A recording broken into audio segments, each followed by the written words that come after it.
একাত্তরের বাংলাদেশের স্বাধীনতায় ভারত পাকিস্তান যুদ্ধে মৃত সৈনিকদের স্মৃতিতে দক্ষিণ দিনাজপুরের হিলিতে শহীদ দিবস পালন জেলা প্রাক্তন সৈনিক বোর্ডের 12 ডিসেম্বর 1971। ওই যুদ্ধে ভারতীয় সেনাবাহিনীর শহীদ 468 সেনাকে গণদাহ করা হয় হিলি ফুটবল মাঠে। সেই সব শহীদদের স্মৃতিতে প্রতি বছর হিলি ফুটবল মাঠে শহীদদের স্মৃতিস্তম্ভে পুষ্পার্ঘ প্রদান করে শহীদ দিবস পালন করে সেনাবাহিনী 202 ব্যাটালিয়ন এবং দক্ষিণ দিনাজপুর জেলা প্রাক্তন সৈনিক বোর্ড। সেই মতো এদিনও শহীদ দিবস পালন করা হলো। এদিনের শহীদ দিবস উপলক্ষে উপস্থিত ছিলেন দক্ষিণ দিনাজপুর জেলা শাসক বিজন কৃষ্ণা, 2002 মাউন্টেন ব্যাটালিয়ন সেনা আধিকারিক এবং বিভিন্ন স্কুলের এনসিসি ক্যাডার ও ছাত্রছাত্রীরা।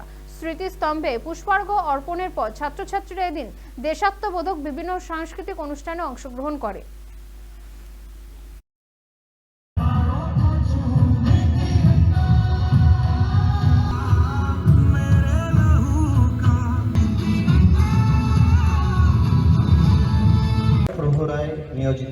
আজকে হিলি ওয়ার মেমোরিয়াল ডে, 54তম হিলি ওয়ার মেমোরিয়াল ডে। আজ থেকে 54 বছর আগে এই দিনেই এখানে যখন যুদ্ধ হয়েছিল তখন 6টি ব্যাটালিয়ন যুদ্ধে নেমেছিল। তার মধ্যে 8 guards, 5 Garhwal rifles, 22 Maratha lie, 5 and 6 Rajput এবং 100 ফিল্ড রেজিমেন্ট, এরা সবাই এসেছিলেন যুদ্ধ করতে। এবং তারা তাদের সৈন্য সামন্ত নিয়ে এসেছিলেন একটি নতুন দেশের সমর্পণ করার জন্যে, কিন্তু প্রাধান্যতম তাদের দায়িত্ব ছিল ভারতীয় সেনার অধ্যক্ষটা দেখার।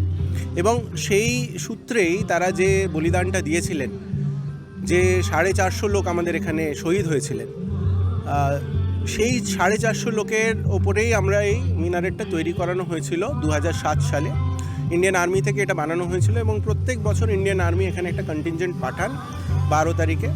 আর এই পার্টিকুলার রেসপন্সিবিলিটিটা জেলা সৈনিক বোর্ডের দায়িত্বে থাকে যে আমরা এই প্রোগ্রামটা কন্ডাক্ট করাই, কারণ ইন্ডিয়ান আর্মি এবং স্টেট অ্যাডমিনিস্ট্রেশনের দুজনের মাঝখানে লিয়েজও করে যে কাজটা করাতে হয়, এবং প্রত্যন্ত পক্ষে এটা একটা ডিফিকাল্ট কাজ, কিন্তু প্রত্যেকবার এটা খুব ভালোভাবে হয়, সিমলেসলি হয়। গত বছর আমরা এখানে আমাদের ডিভিশন কমান্ডারকেও পেয়েছিলাম।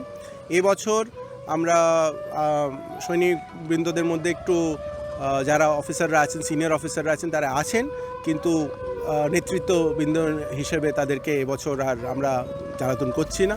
আমি তাই জন্য আপনাদের সবাইকে স্টেটমেন্টটা দিচ্ছি।